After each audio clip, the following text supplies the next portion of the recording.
ఉంటుంది.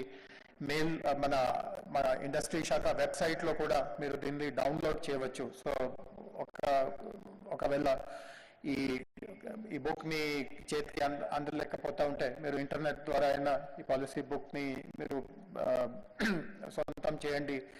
అండ్ ఈ పాలసీ నాకు పూర్తిగా విశ్వాసం ఉంది. దీని వెనక ఇందాక మన్సూర్ గారు చెప్పినట్టుగా గౌరవ ముఖ్యమంత్రి గారు, గౌరవ ఉప ముఖ్యమంత్రి గారు, ఇండస్ట్రీ శాఖ మినిస్ట్రీ గారు వాళ్ళ అందరూ కూడా దీనికి చాలా ప్రాధాన్యత ఇస్తున్నారు. సో కాబట్టి వీటిని 100% అమలు చేయడంలో మేము 100% మేము సత్ఫలితం అవుతాము.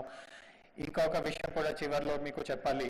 మీరు కూడా చాలా మంది ఇండస్ట్రీస్ ఎన్నో సంవత్సరాలుగా దశాబ్దాలుగా నడుపుతూ ఉంటారు.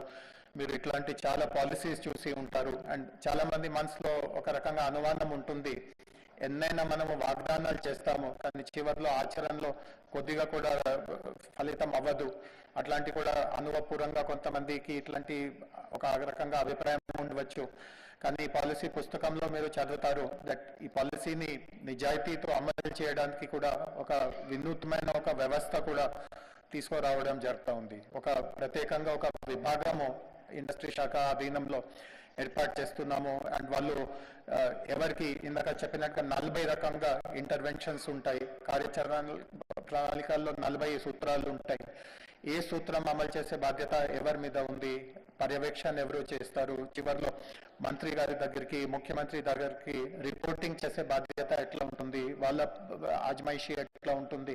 సో చాలా క్షుణ్ణంగా ఈ అమలు చేసే విధానం కూడా దీంట్లో తీసుకురావడం జరిగింది. సో పాలసీలో ఏది పెడుతున్నామో ఒట్టి కాగితం వరకే పరిమితి అవ్వకుండా చాలా చాలా తొందరలో వాటిలో మీరు యాక్షన్ రూపంలో కూడా జరుగుతున్నట్టుగా మీరు చూస్తారు.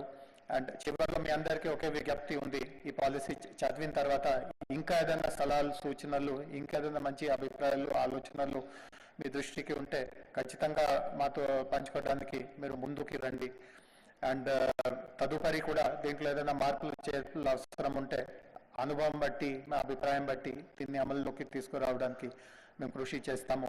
మరి ఒకసారి గౌరవ ముఖ్యమంత్రి గారికి, గౌరవ ఉప ముఖ్యమంత్రి గారికి, గౌరవ ఇండస్ట్రీస్ శాఖ మంత్రి వర్యులకి ఈ పాలసీ తయారు చేయడంలో వారు ఇచ్చిన గైడెన్స్, వారు ఇచ్చిన సపోర్ట్ మాకు చాలా చాలా అమూల్యము. అండ్ వీటిని ఇంప్లిమెంట్ చేయడంలో కూడా, ఆచరణలోకి తీసుకురావడంలో కూడా ఇదే రూపంలో మీ సహాయ సహకారం, మీ సపోర్ట్ కొనసాగుతుంది నేను ఆశిస్తూ, అంతమంది దూర జిల్లాల నుంచి కూడా ఈ కార్యక్రమంకి వచ్చారు వారి అందరికీ మరి ఒకసారి నా హార్దిక ధన్యవాదం తెలియపరుస్తూ ఇంతకు విరమిస్తున్నాను.